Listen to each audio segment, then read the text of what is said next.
You ever notice how the most devastating moments in life don't actually look devastating?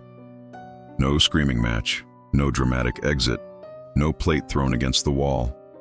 Just silence. A shift so subtle that if you blinked, you'd miss it. But psychologically, it's the equivalent of a tectonic plate snapping in half. Jung stumbled onto something that shakes narcissistic personalities to their core. And here's the twisted part. It's not because the empath suddenly becomes vicious or cruel. It's because they become unreachable. And narcissists, they can't survive what they can't touch. See, there's this exact moment, quiet, almost boring from the outside, where the empath isn't wounded anymore. They're not bitter, not plotting revenge, not even angry in the way you'd expect. They're just done, finished. Like a door closing so softly you barely hear the click. Jung called this psychological alchemy, where the poison you've been drinking doesn't kill you, it doesn't even leave you. It gets absorbed, digested, transmuted into something the narcissist has never seen before. Unbreakable clarity. And once that happens, the empath doesn't become dangerous in the theatrical sense. They become something far worse for a manipulator. They become immune. If you're tired of surface-level psychology and want the frameworks that actually explain human behavior, hit subscribe. This channel doesn't do fluff, we do depth. Most people completely misread empaths. They see empathy and think weakness. They see sensitivity and assume fragile. They see kindness and label it naive. But Jung saw the opposite. He recognized that empaths operate from what he called authentic being, a psyche rooted in lived experience, not performance. It's like the difference between someone who's actually been through a storm versus someone who just watched a documentary about rain. One carries the knowledge in their bones. The other just carries information. Narcissists, they don't have that. They live from the persona, the mask, the reflection in someone else's eyes. They're running on borrowed energy, external validation, hollow performances. It's exhausting, really. Imagine waking up every single day and having to convince the world you exist. That's the narcissist's reality. Where the empath feels deeply, the narcissist performs deeply. And that difference? That's the earthquake waiting to happen. Because here's what actually fuels a narcissist: reaction, drama, admiration, fear, emotional chaos, confusion. Jung eventually conceptualized this as a form of psychological vampirism. Not evil in some comic book sense, but unconscious. The narcissist doesn't drain you because they're sadistic. They drain you because they're empty. A black hole in human form. And black holes don't choose to consume, they just do. It's their nature. Think about it like this. You know those people who walk into a room and somehow the entire atmosphere shifts? Everyone's energy gets redirected toward them. That's not charisma. That's extraction. They're not adding to the room. They're feeding off it. And most people don't even realize it's happening because it feels like connection. Meanwhile, the empath has always been full, overflowing even, but leaking everywhere. Leaking energy into people who don't deserve it. Leaking forgiveness to those who never asked for it. Leaking understanding, second chances, benefit of the doubt, until one random Tuesday, they just stop.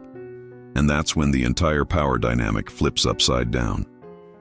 Jung warned about this. He said the most dangerous psychological transformation isn't rage, it's integration. Because when an empath finally integrates what they've been taught to suppress, anger, boundaries, discernment, self-authority, they don't swing into cruelty. They swing into a clarity. And clarity is a narcissist's kryptonite. This is where Jung introduced enantiodromia, the principle that things turn into their opposite when pushed to extremes. It's like a pendulum swung so far to one side that physics demands it swing back with equal force. Excessive empathy eventually becomes sovereignty. Endless giving becomes self-possession. Silence becomes presence. And presence? That's absolutely terrifying to someone who survives on manipulation. Here's the part narcissists never see coming. The fed-up empath doesn't fight back. They don't argue. They don't defend themselves or try to prove reality anymore. They just withdraw. Psychic access. No explanations, no justifications, just an internal shift, and suddenly manipulation has nowhere to land. It's like throwing a punch in a dream. Nothing connects. Jung believed this moment marks the beginning of individuation, the process of becoming whole, not good, not moral, not socially acceptable. Whole. And wholeness doesn't negotiate with dysfunction. It doesn't compromise with chaos. It simply refuses to participate. This is why a fed-up empath isn't loud. They're calm, almost eerie in their composure. They don't expose the narcissist publicly. They don't demand justice or closure. They don't need an apology. They simply stop playing the game. And the game, the illusion, is the narcissist's oxygen. Without it, they suffocate.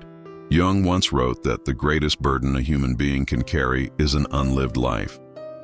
The empath has lived too much for others. The narcissist has lived too little within themselves. When the empath stops offering their inner world as free real estate, the narcissist is forced to confront their own emptiness. And that confrontation, unbearable, doesn't even begin to describe it. Because here's what nobody talks about. Narcissists aren't avoiding you when they manipulate. They're avoiding themselves. Every distraction, every drama, every manufactured crisis, it's all designed to keep them from sitting alone in a quiet room with their own thoughts. That's the real terror. Not losing you, losing the distraction you provided from their own void. This is the alchemical moment Jung talked about. Suffering becomes insight. Pain becomes structure. Empathy becomes power. Not power over others, but power within.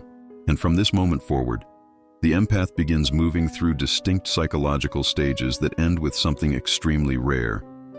An empath who cannot be manipulated. An empath who sees through masks instantly. An empath who no longer confuses love with self-erasure. Drop a comment right now. What was the exact moment you realized you were done? Not angry, just done. I want to hear the moment it clicked. Let's break down the 3 stages of the empath's awakening. Jung never used the word empath the way we throw it around today, but he absolutely described them. He described a certain psychological type, deeply attuned to the emotional field, hyper-responsive to others' inner states, instinctively oriented toward meaning instead of dominance. And what Jung noticed was that these people don't stay the same. They evolve. And that evolution follows 3 very specific stages. Most people never escape the first stage. Many suffer endlessly in the second. Very few reach the third. And narcissists, they fear the third stage more than exposure, more than consequences, more than anything. Stage 1, the unconscious empath. This is where it all starts. The unconscious empath feels everything, but understands almost nothing about why. They absorb the mood of every room they enter. They internalize blame that isn't theirs. They feel responsible for pain they didn't cause. They mistake emotional intensity for intimacy. They mistake trauma bonding for love. They mistake self-sacrifice for virtue. At this stage, empathy is porous. Boundaries, they don't exist because boundaries feel cruel. The unconscious empath genuinely believes, if I just love harder, explain better, forgive deeper, they'll change. It's like trying to fill a bucket with a hole in the bottom. You keep pouring, keep giving, genuinely confused about why nothing ever fills up. Jung would say this empath is identified with the shadow of others. They're carrying what other people refuse to face. And narcissists recognize this instantly, not consciously, instinctively, like a predator sensing an open nervous system.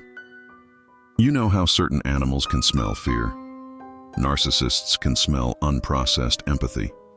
They can detect someone who hasn't learned to close the door yet. This is why narcissists are drawn to empaths so fast. The empath mirrors.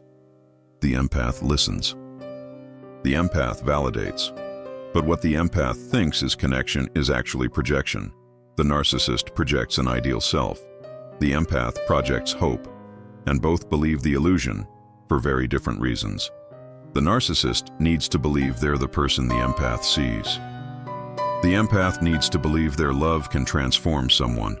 Both are living in fantasy, just different versions of it. And for a while, it works.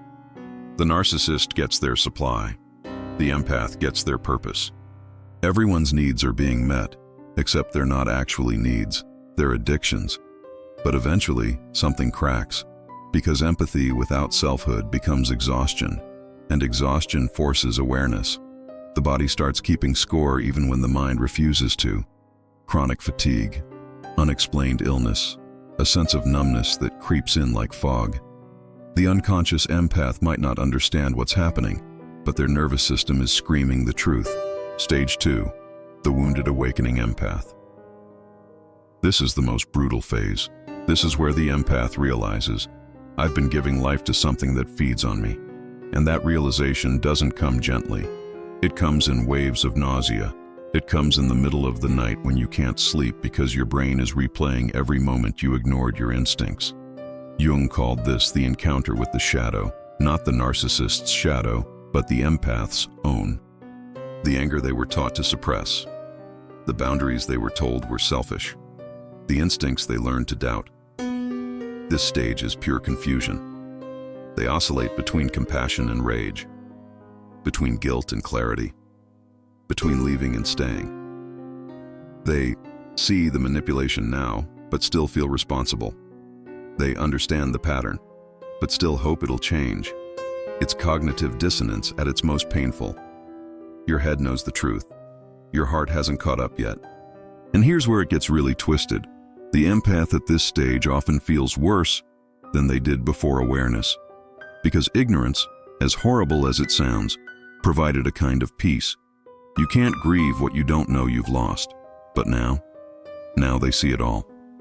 Every lie, every manipulation, every time they betrayed themselves to keep the peace. This is where narcissists fight the hardest. Why? Because awareness weakens the spell. So narcissists escalate. They gaslight more subtly. They play victim more convincingly. They alternate between cruelty and affection like flipping a switch. This isn't strategy, it's panic.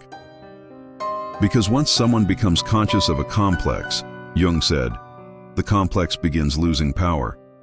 You'll notice something interesting at this stage. The narcissist's tactics that used to work perfectly suddenly feel transparent. The love bombing doesn't hit the same way. The sob story doesn't tug at your heartstrings quite as hard. The future faking sounds hollow. It's not that the narcissist changed their approach, you changed your perception.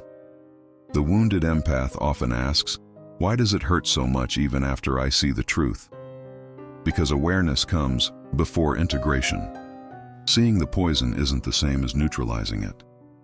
You can intellectually understand that someone is toxic and still emotionally crave their validation. Knowledge doesn't automatically equal healing. This is the dark night of empathy, but it's also the gateway. And during this stage, something else starts happening. The empath begins testing boundaries, small ones at first, saying no to a request, not responding immediately to a text, choosing their own needs over someone else's wants.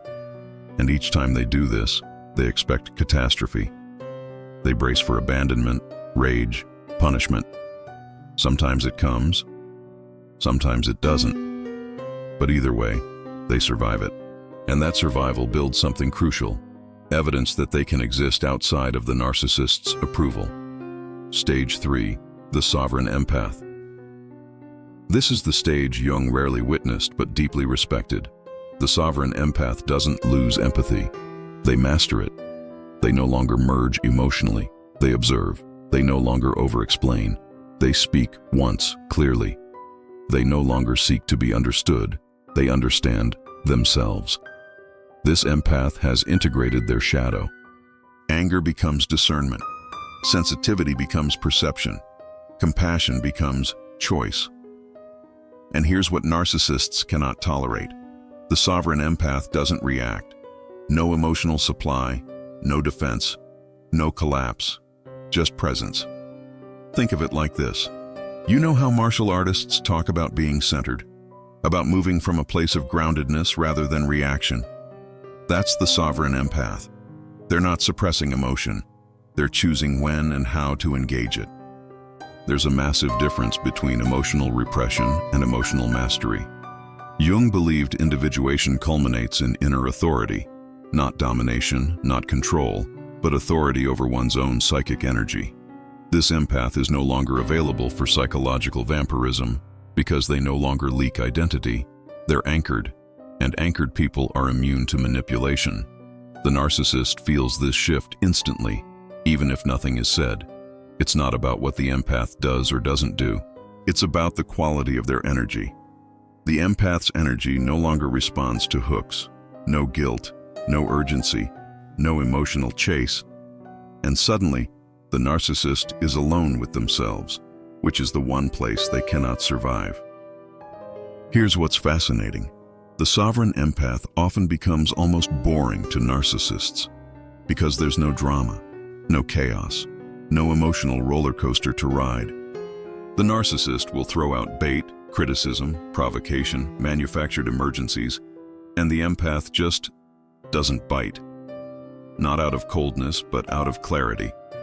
They see the hook for what it is. And when manipulation stops working, narcissists typically do one of two things. They either escalate to extreme measures, hoping to get any reaction, or they disappear entirely in search of easier supply. Either way, the sovereign empath remains unchanged, because their sense of self is no longer contingent on external validation.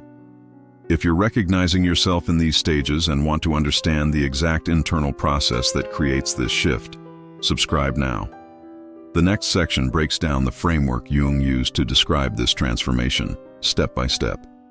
Now let's talk about the rise method and the death of psychological vampirism. Jung believed real change doesn't happen by thinking differently. It happens when the psyche reorganizes itself. Not through affirmations, not through willpower, but through conscious confrontation with what's been avoided. This is where the empath's awakening stops being emotional and becomes structural.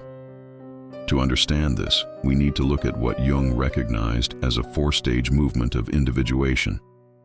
We'll call it the rise method, not a technique, a psychological sequence. Once it begins, it cannot be reversed. R. Recognition. Recognition is brutal. This is the moment the empath stops romanticizing suffering.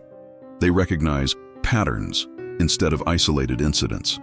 They stop asking, "Why are they like this?" and start asking, "Why am I still here?" Jung emphasized that projection dissolves the moment responsibility returns to the self. This isn't self-blame, it's self-reclamation. The empath recognizes their empathy has been unbounded, not virtuous. Their loyalty has been misplaced, not noble. Their exhaustion is information. And this recognition shatters the narcissist's leverage, because manipulation depends on confusion. But recognition goes deeper than just seeing the narcissist clearly. It's about seeing yourself clearly. It's recognizing that you've been using empathy as a shield against your own discomfort. You've been trying to fix someone else to avoid fixing yourself. You've been pouring energy into a black hole because facing your own emptiness felt scarier. Recognition is the moment you stop being the hero in someone else's story and start being the author of your own.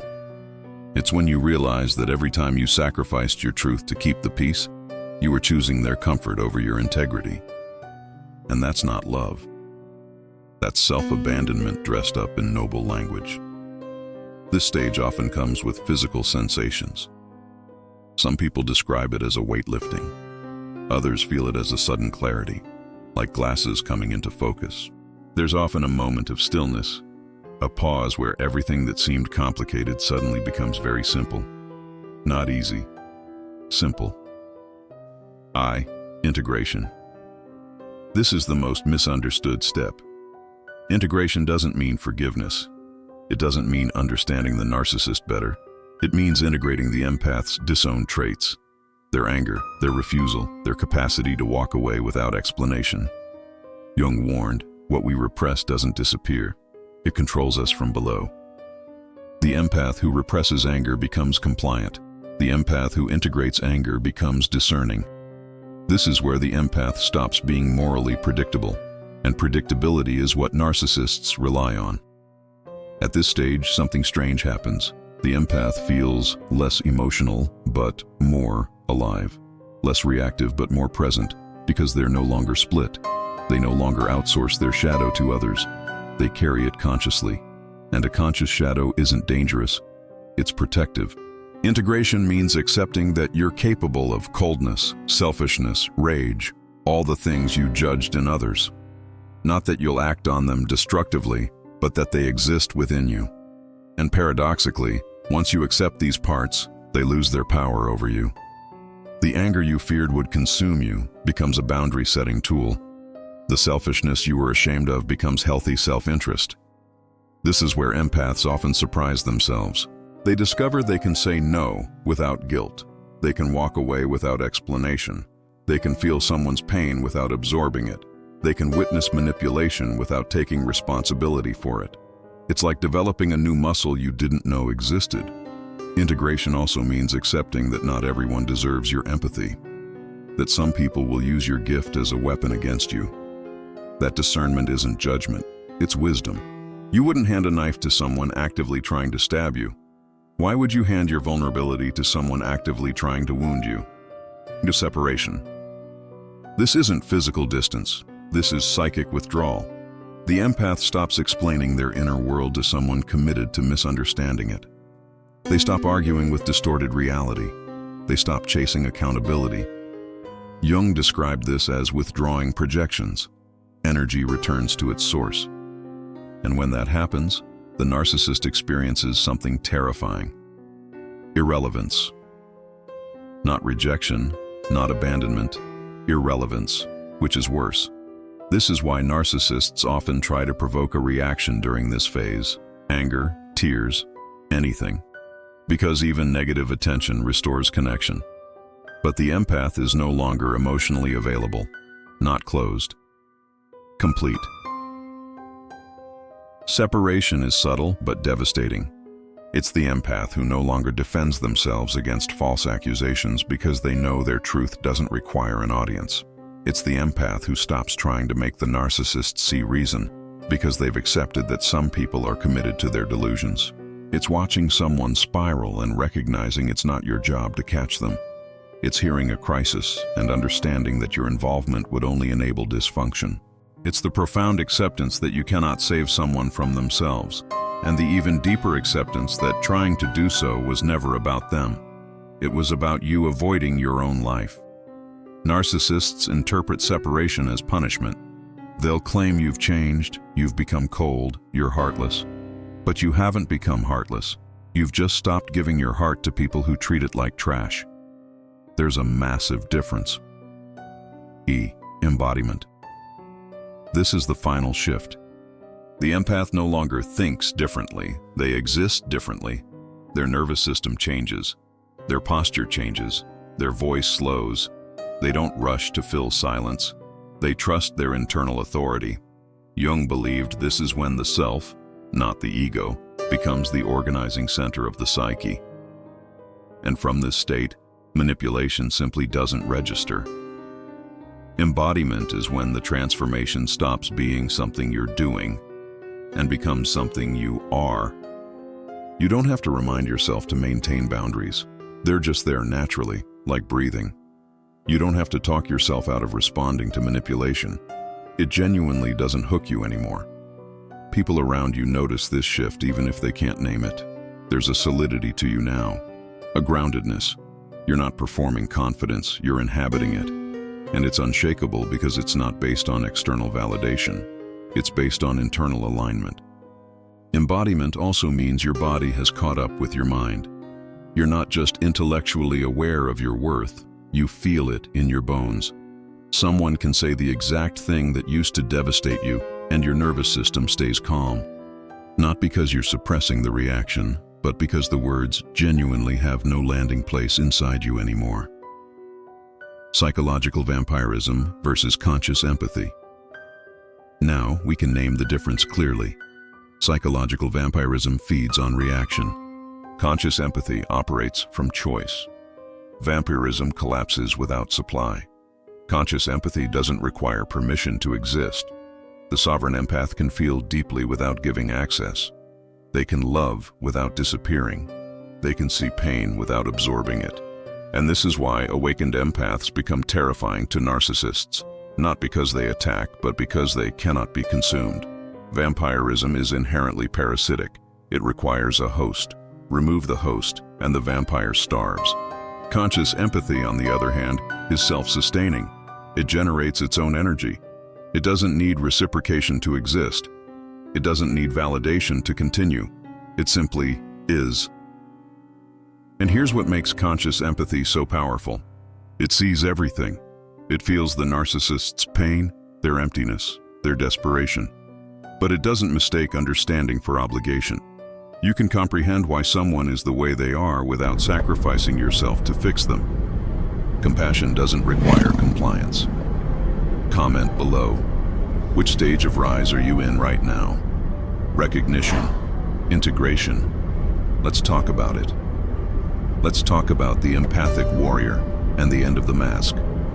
Jung never believed the goal of psychological development was goodness.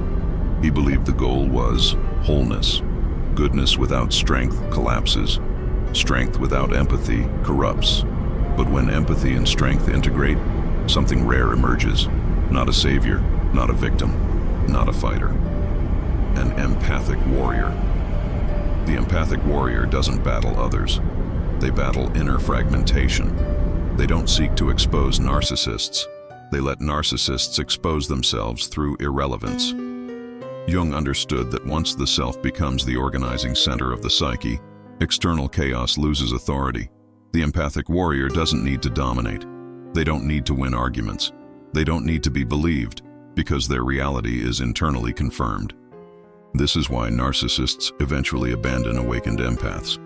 Not because they're defeated, but because there's nothing left to extract. No admiration, no guilt, no emotional turbulence. Just calm, grounded presence. And presence cannot be manipulated. Think about the difference in energy here. A warrior in the traditional sense fights external enemies. The empathic warrior has already won the only battle that matters, the one within themselves. They've integrated their darkness. They've accepted their limitations.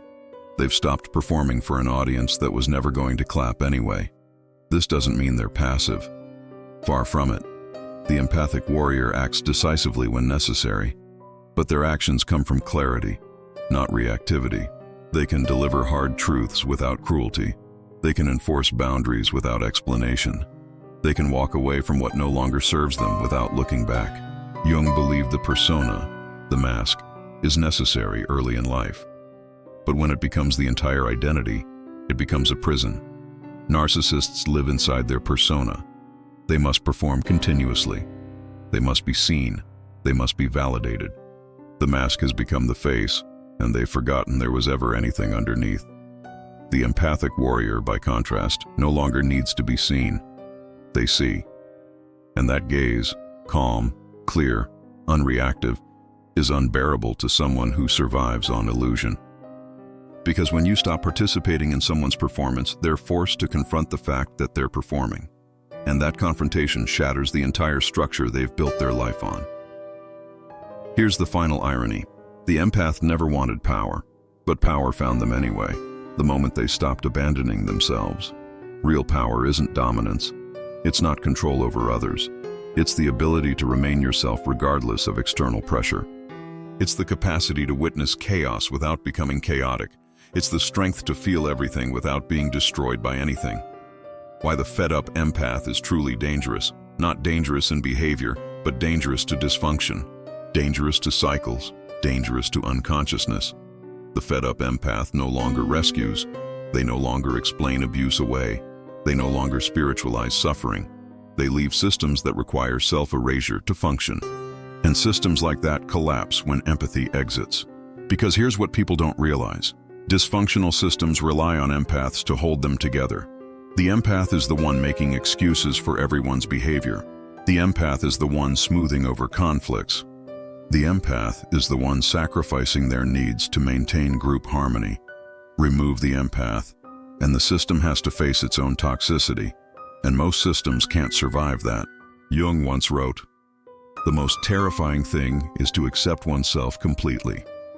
The fed-up empath does exactly that, including their anger, their limits, their refusal to be consumed. And from that acceptance comes a quiet authority that cannot be argued with.